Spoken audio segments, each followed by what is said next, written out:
Hello and welcome to Pro-Life Primetime News. Today is Friday, September 22nd. I'm Leslie Palma.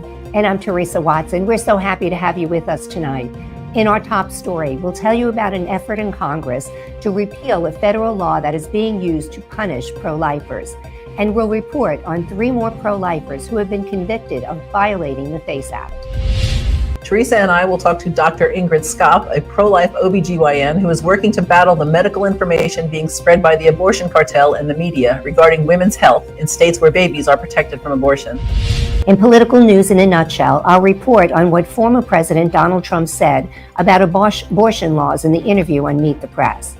I'll also tell you the advice Florida Governor Ron DeSantis is giving Floridians about a proposed amendment in the state constitution.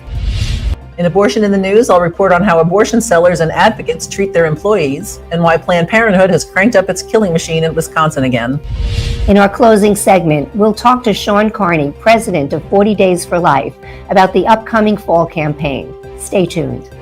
With 8 pro-life activists facing up to 11 years in prison, following their convictions on charges of violating the Freedom of Access to Clinic Entrances, or FACE Act, pro-life lawmakers in Congress have introduced legislation to repeal the 1994 law.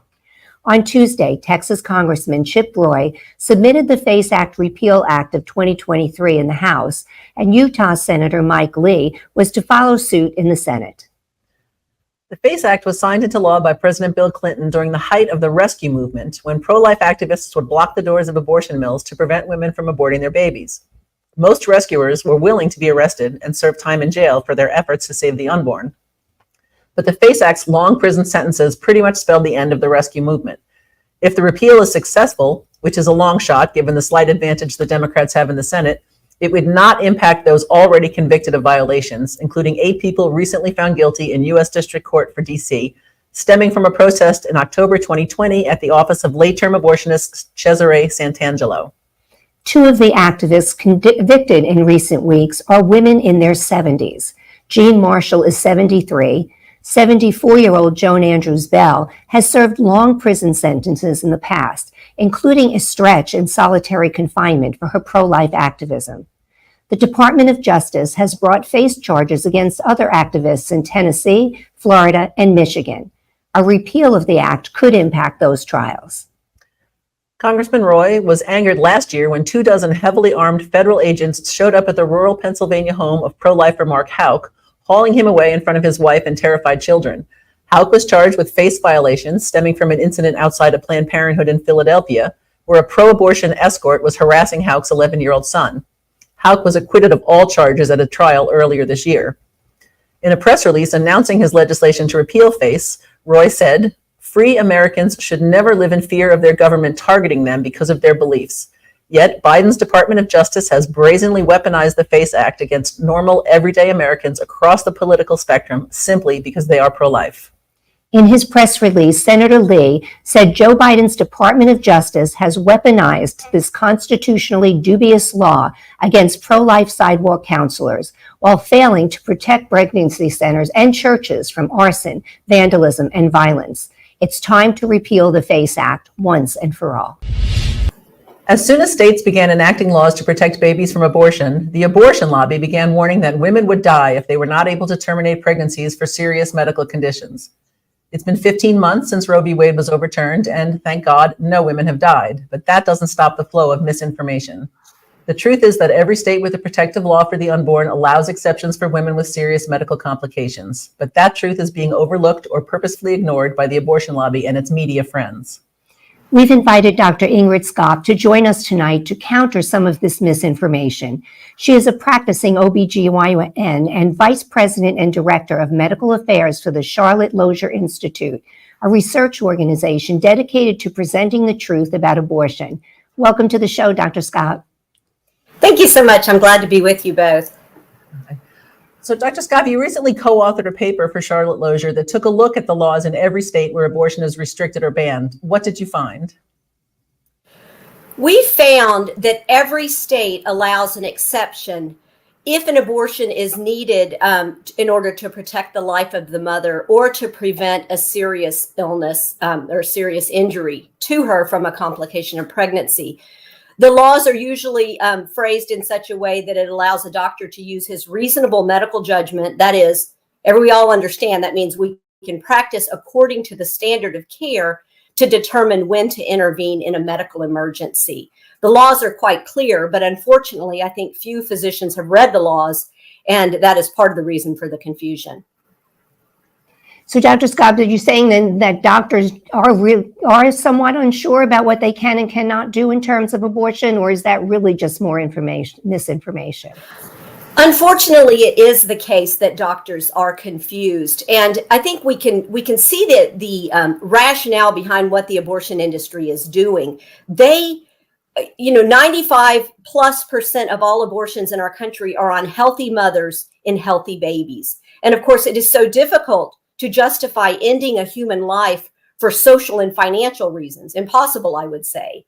So their plan is to frighten pregnant women, frighten doctors, and to turn the American public against these laws that are saving babies in order to cause the laws to fail. What normally happens whenever there's legislation affecting the practice of medicine, of course, most doctors are not attorneys. We don't feel comfortable interpreting the law on our own, but our professional societies and our hospitals have always given us guidance. In this case, that has not happened. There has been eerie silence from almost all of these organizations. And I believe that the reason is ideological. Many of these organizations are pro-abortion. They would like to see the laws fail, and they're willing to allow the confusion to continue, even though, unfortunately, sometimes women are being injured because doctors are afraid to intervene in situations where they should be intervening. Well, we reported last week on lawsuits filed in Idaho, Oklahoma, and Tennessee concerning women whose babies were diagnosed with serious illnesses in utero, but who could not have abortions because those states don't have exceptions for fetal anomalies. And all of the suits also said the mothers might develop serious medical complications themselves. So it seems like they're attacking laws from two angles. What do you think their end goal is? Just more exceptions, more fear? What are they up to? Clearly, the end goal is to use the judicial system to modify these laws. These laws, of course, 25 states have passed protections, strong protections, against elective abortion, protecting these unborn lives. And because that's the will of the people. And yet, as we saw at the time of Roe v. Wade, we're seeing again, they're attempting to use the judicial system to circumvent our will. Many judges do receive significant contributions from Planned Parenthood and other abortion advocacy organizations. And so I think that the states that have been chosen have been carefully chosen. They think that they can modify the laws, loosen the laws, in some cases overturn the laws through this judicial activism. The other corollary, again, we talked about every state allows an exception for an abortion if it's needed to protect a mother's life. As an obstetrician of 30 years, I would say that's rarely needed. If a pregnancy poses a serious risk to a mother's life, it usually does it after the baby can survive separated from his mother. And my job is simple. I separate him from the mother, usually by induction, sometimes by C-section. And many, many times that baby can survive. I have never had to intentionally perform a dismemberment abortion in order to protect a mother's life. Wow. Well, abortion is often seen, certainly by the abortion industry and the media, as the best choice for a seriously ill baby. Is there a better choice for a family facing a life-limiting illness for their child in the womb? Yeah, I think it is tragic that the abortion industry is using these heartbreaking situations and these women who have suffered such grievous losses to advance their agenda of ending healthy babies and healthy mothers. Yes, of course, there's always a better way to handle this situation of a life-limiting fetal diagnosis. We should recognize, of course, that sometimes we can be wrong in our diagnosis.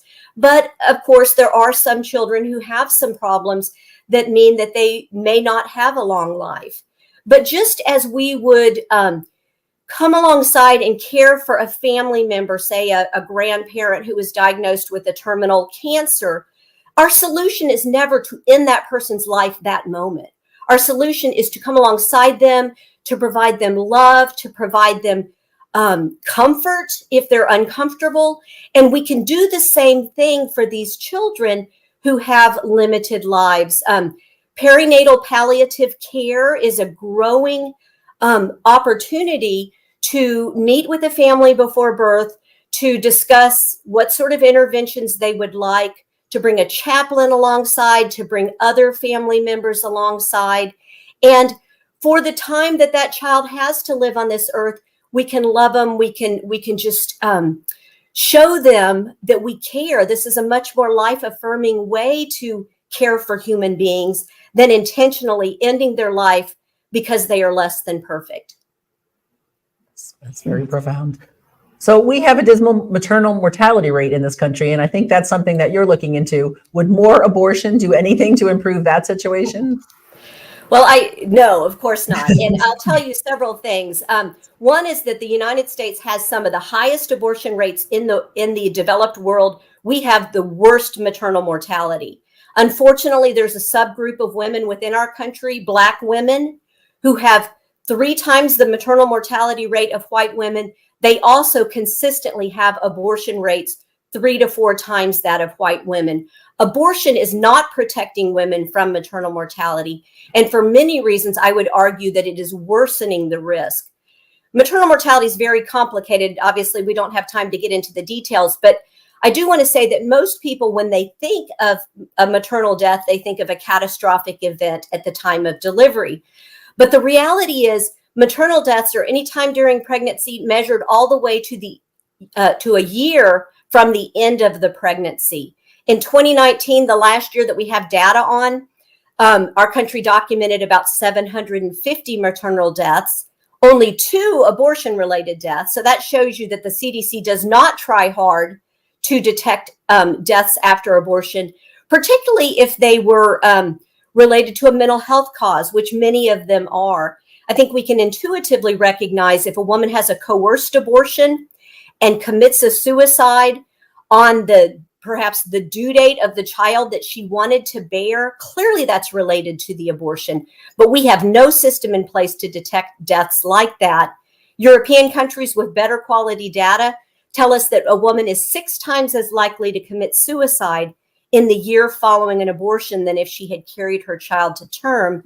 Additionally, they tell us women are 2 to 4 times as likely to die of any reason.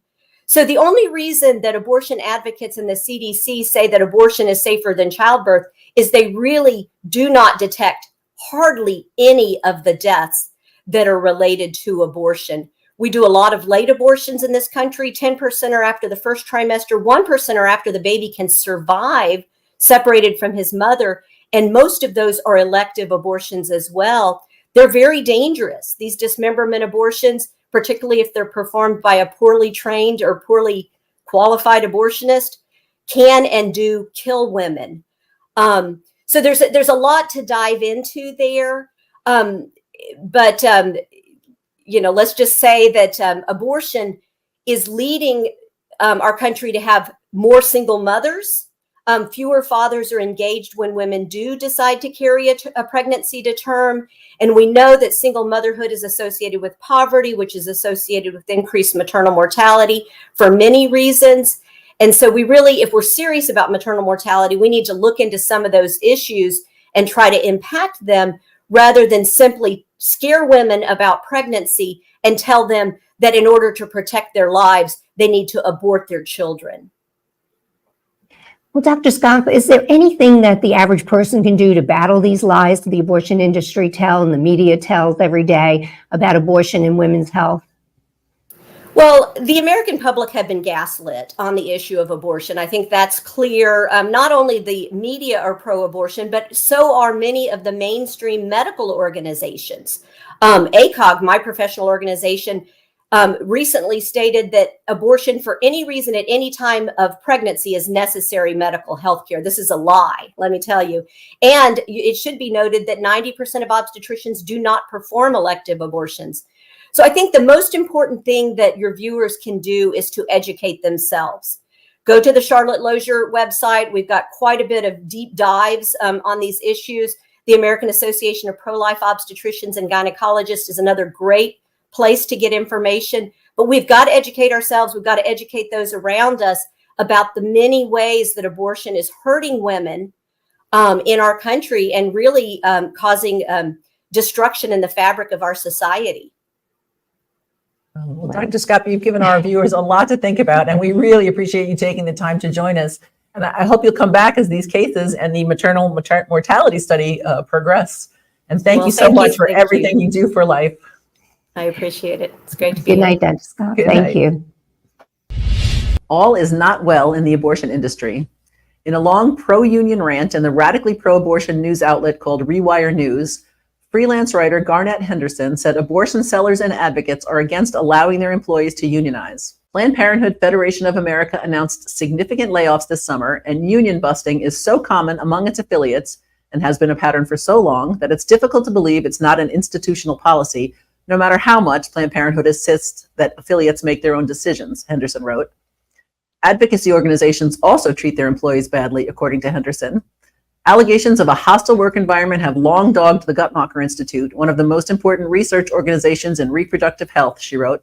And just last week, the abortion justice organization All Above All fired almost its entire non-executive staff weeks after an anonymous employee or employees alleged anti-Blackness within the organization.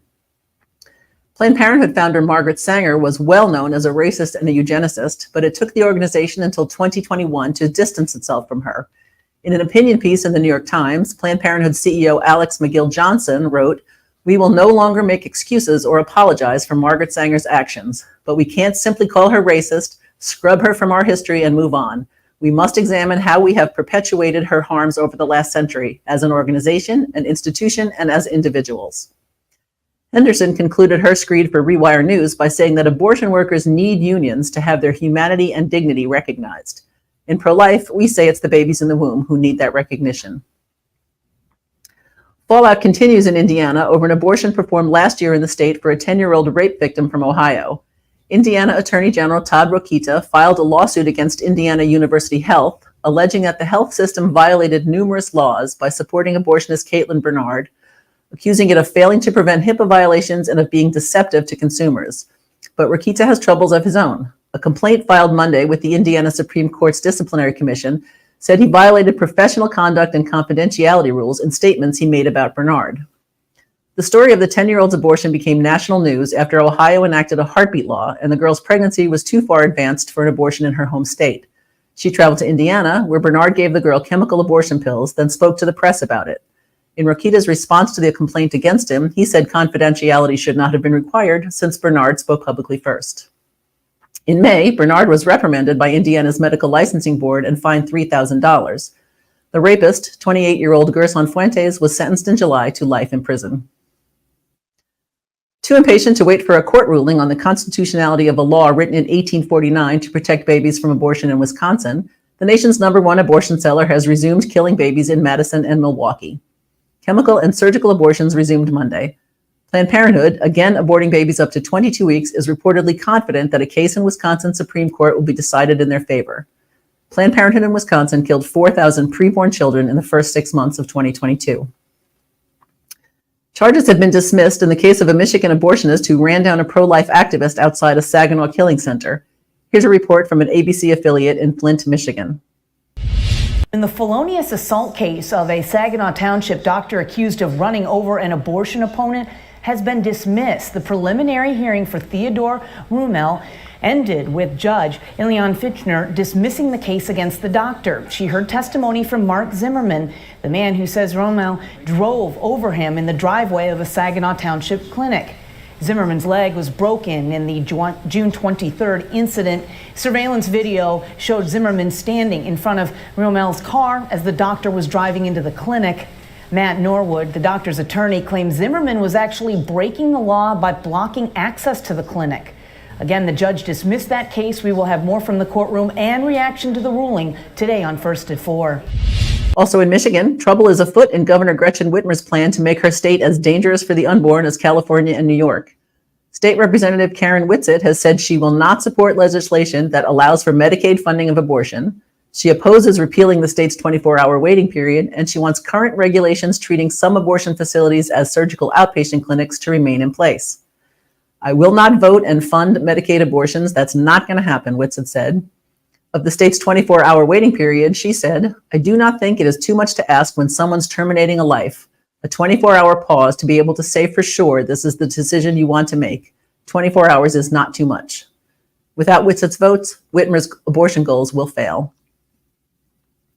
In a small victory for pro-lifers in Ohio, the state Supreme Court on Tuesday ruled that the term unborn child can remain on the ballot language for a November vote on whether or not a right to abortion is contained in the state's constitution.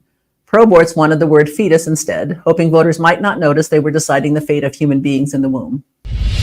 After insisting for months that Republican Alabama Senator Tommy Tuberville was solely responsible for the delay in approving senior military promotions, Senate Majority Leader Chuck Schumer finally folded Wednesday and began to set up votes on 3 military officers. While Schumer is trying to take credit for breaking the logjam, it was actually Tuberville who set the plan in motion. The Senate confirmed Air Force General Charles Q. Brown Jr. as chairman of the Joint Chiefs of Staff with an 83-11 vote. Tuberville began blocking the promotions in March over a Pentagon policy that provides paid time off and travel expenses for military members to have abortions. According to the New York Times, Schumer was reluctant to force votes on individual nominees because he did not want to be seen as giving in to Senator Tuberville.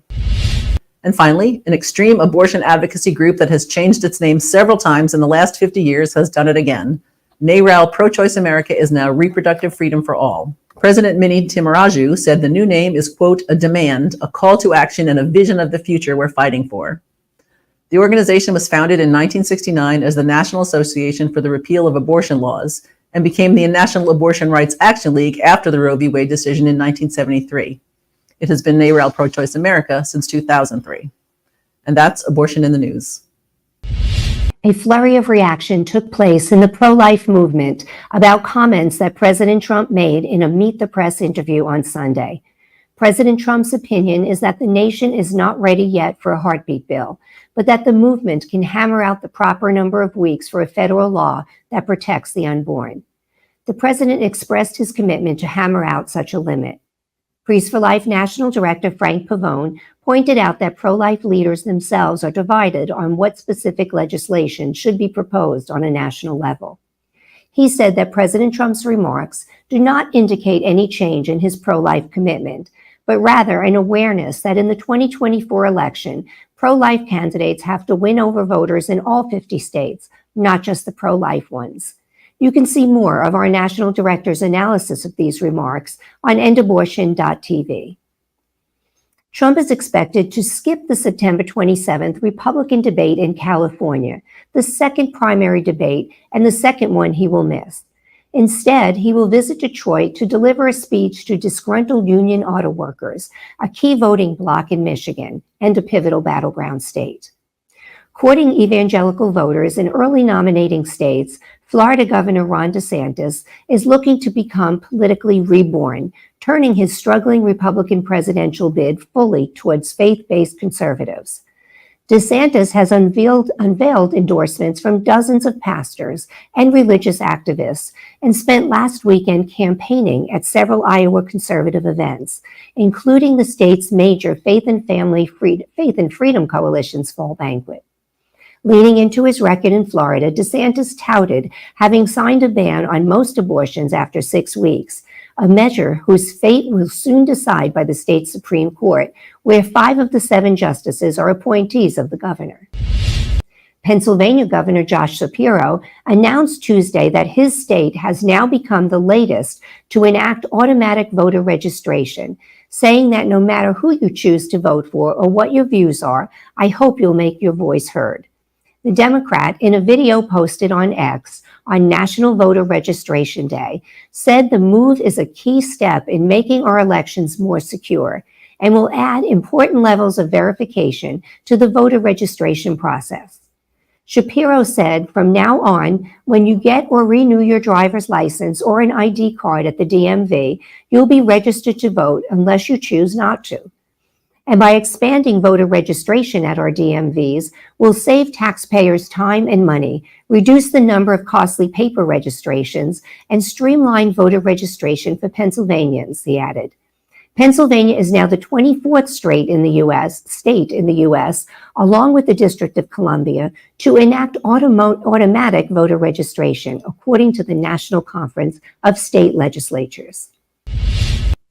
Republican Carolyn Carluccio and Democrat Daniel McCaffrey are running for a seat on the Pennsylvania Supreme Court. The winner of the November 7th general election will succeed Justice Max Baer, Democrat, who died nearly a year ago. As a result of Baer's death, the court went from a 5-2 Democratic majority to a 4-2 Democratic one. That means partisan control of the court will not change after the election. If Carluccio wins, the court will have a 4-3 Democratic advantage. If McCaffrey wins, the court's balance will change from a 4-2 Democratic majority to a 5-2 Democratic one. The deadline for voter registration in Pennsylvania is October 23rd. Absentee mail-in ballot request deadline is October 31st. Deadline to return absentee mail-in ballots is November 7th. Floridians Protecting Freedom, a coalition aiming to put abortion access on next year's ballot, reached the signature threshold needed to trigger a state Supreme Court review of the ballot question's language. However, the group needs more than 800,000 signatures by February to get it in front of voters in 2024. Even if the court approves the ballot language and Floridians Protecting Freedom hits the signature threshold, the effort would still need support from 60% of voters to succeed. DeSantis warned to please encourage everyone you know in Florida not to sign the petitions and be very careful when approached to sign any petitions. These people are very savvy and distort what the petition is really for.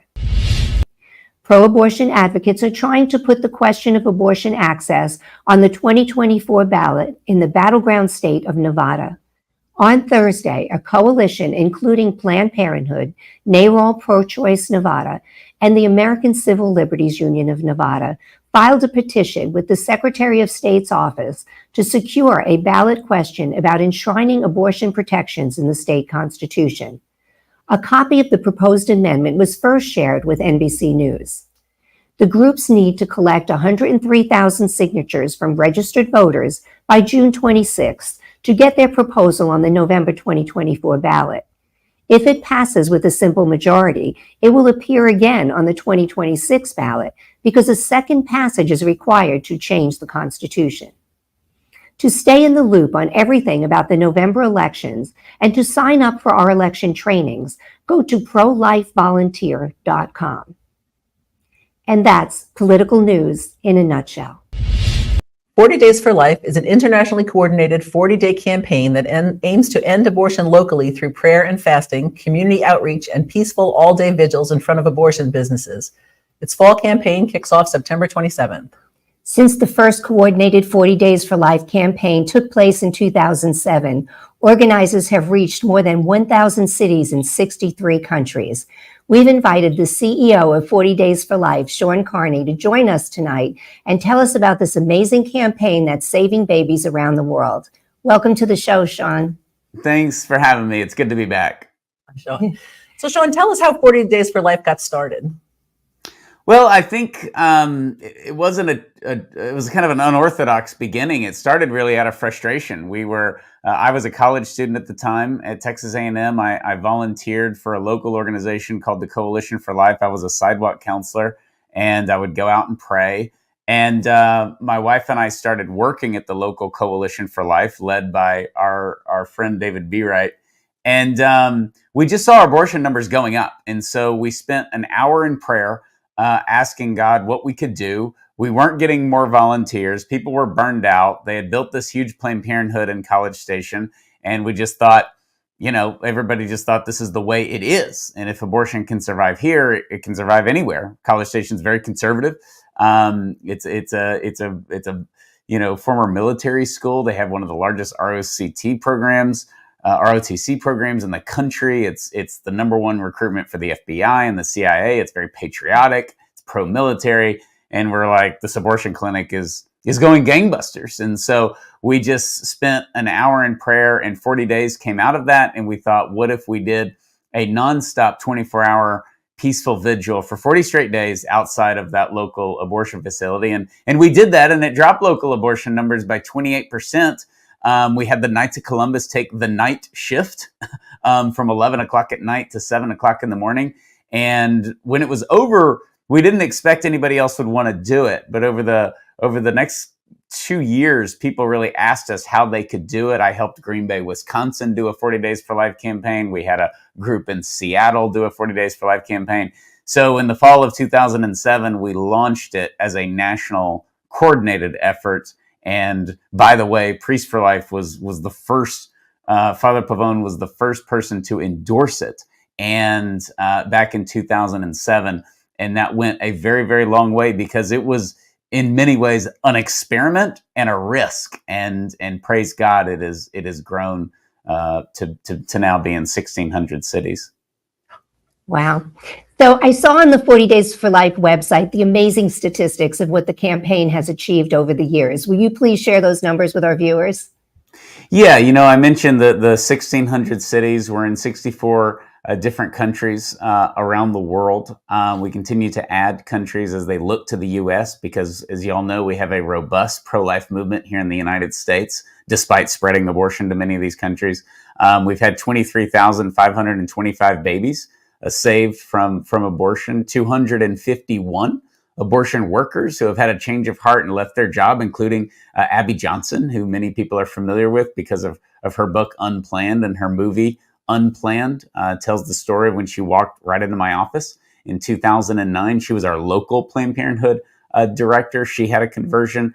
And then, of course, we've had 145 abortion facilities close their doors and go out of business. And out of those 145, those are about 70 cities that are abortion free now. Those are 70 cities where they didn't get another abortion facility. They didn't have another abortion facility in town. They just had an abortion facility. And then 40 Days for Life came, and praise God, they're now abortion free. And that includes College Station now, which is abortion free. And that abortion facility is now the headquarters of 40 Days for Life in College Station. Well, that's poetic justice. So tell us exactly, what does the campaign do? What does it look like, the 40 days? It's very simple. I mean, we have local leaders. We train them. We train them on legal things. We train them on how to deal with the media.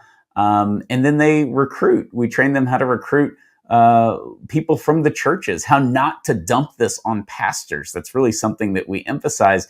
And so people sign up. They can sign up online. They can sign up directly with their local leader, but online is the easiest at 40daysforlife.com. And they sign up for an hour and they go out to pray. And each location has a option of doing 12 hours or 24 hours, throughout the middle of the night. And that's usually based on safety and capability. But when you go out, it's very uneventful. People think that it's violent, which it's not. People think that it's dangerous, which it's not. You go out and you enter into a prayer vigil outside of your local abortion facility. And that is just one of the reasons I think 40 Days for Life, we've had 1 million people participate. And it's because it's simple. It's because it doesn't require a PhD. It does require a little bit of courage and probably some fortitude over time.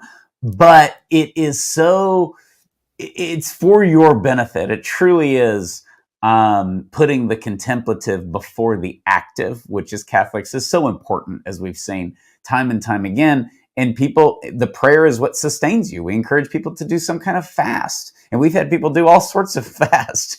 We've got more fasting reports maybe than any other organization besides the Catholic Church, because people have sent in some wild things of how they've sacrificed. But it's wonderful to see, and it's why it's approachable. It's why it's approachable for the workers and certainly for the women going in having abortions. But it's also approachable for the women who come out after the abortion.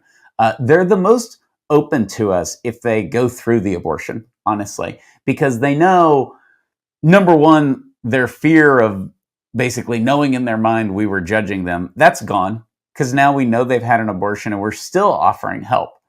And so that's gone, and they're also more broken and vulnerable and just maybe more open to help. So one of the beautiful things that isn't reported enough on, I think, is how many women we have actually helped get into post-abortive healing, because we're the first person they encounter minutes, after their abortion. Well, has it been harder for you to get volunteers and participants, since the overturning of Roe? No, it's been the opposite. It's been easier. It's been easier, which I was surprised. I thought 40 Days for Life would shrink. Our organization expected that we would lose locations post Roe for the best reason, and we have, which is the abortion facility closes. We're trying to put ourselves out of business. And so that happened post Roe. We did see abortion facilities close, but we added so many U.S. cities. We actually grew. We grew in locations and we grew in volunteers, which I was surprised. And I think that is a direct result of so many people who, for decades, have just been on the fence about abortion. And there's something about thinking something could happen and then seeing the headline on your television that Roe v. Wade was overturned. And how many people told us, I just never thought I'd live to see the day that Roe v. Wade was overturned. And I think it made a lot of people, it gave them hope. We're winning now. We're winning on every level of this battle. It's very hard. We have extreme new challenges, and they are very real. I think our politicians have a desperate messaging problem that we see by the day, but we are winning. We are always winning in the grassroots. And now we're winning at the Supreme Court, and I think we're winning at the state level as well, as we now have 23 states that are either abortion free or getting very close to being abortion free. And so I think that this is a winner, and people like to join a winner. It's also the only front in the culture war, I believe, that we're definitively winning. And so, despite 50 years of abortion in America, so. We grew post Roe. We continue to grow, and we grow in volunteers and in locations, which is our number one priority, because that leads to save babies and closed abortion clinics. All right. So the official kickoff is September 27th, and the campaign runs through November 5th. Any particular reasons those dates were chosen?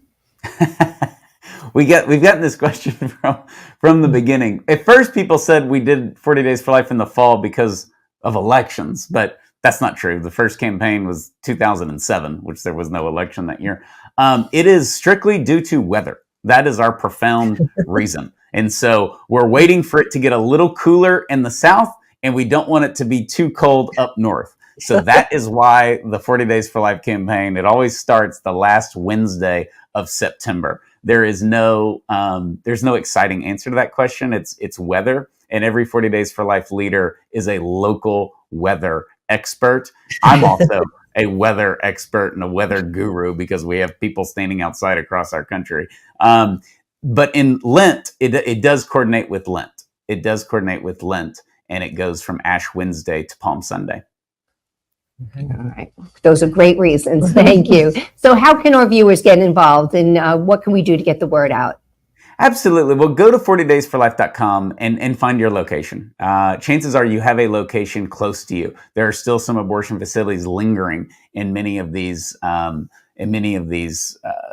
very strong pro-life states. So you probably still have a campaign somewhere in your state. And we have grown significantly in California. That's been our biggest state this whole time, has been California, New Jersey, New York, Illinois. The more pro-abortion the area, the more of a presence we have. So go to 40daysforlife.com. You can also get our podcast for free. We do a weekly podcast where we cover current events and things going on in the pro-life movement. And that is on video on YouTube. And it's also an audio podcast on anywhere you can find podcasts.